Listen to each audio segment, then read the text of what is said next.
Ән-Ниса сүресі 47-59 аяттар.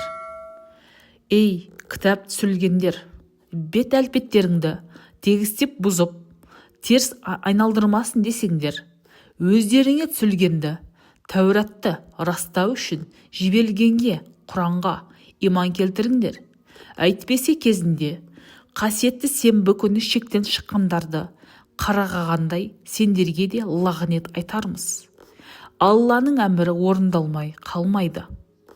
Ақиқатты білгілерің келсе, Алла өзіне серік қосқанды кешірмейді. Бірақ ықыласы ауса, пенденің басқа күнәларын кешіреді. Кімде-кім Аллаға серік ойлап тапса, өлшеусіз зор күнәға батқаны. Өздерің сүттен ақпыз деп жүргендерді көрмеп пе едің? Жоқ. Алла өзі қалаған пендесін ғана тазартады. Ондайларға қылдайда қиянет жасалмайды. Олардың Аллаға қандай өтірік жала жапқанын қарашы. Бұдан асқан анық қылмыс жоқ. Өздеріне кітаптың бір бөлігінің түсіргеніне қарамай, бұттарға табынып жатқандарды көрмейсің бе?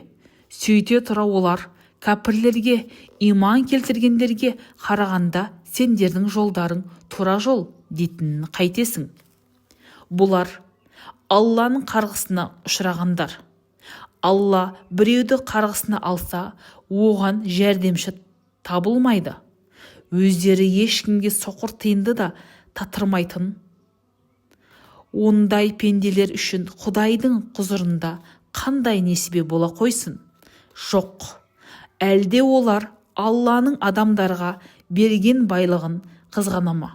Ибрахим және оның әулетіне кітап түсіріп, даналық сыйладық.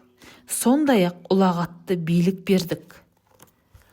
Олардың біраз бөлігі оған Ибрахимге иман келтірді, біразы теріс айналды. Ондай тәкаппарлар үшін жаһаннамның оты жеткілікті.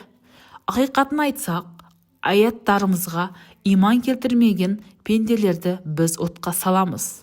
Олардың ыстық жалыннан өртеніп кеткен терілерін біз көбірек азап тартулары үшін жаңа терілермен ауыстырамыз. Шын мәнінде Алла ұлы әрі даналық иесі. Ал иман келтіріп, ізгі іс істегендерді арасынан өзендер сарқыраған жәннат бақшаларына кіргіземіз.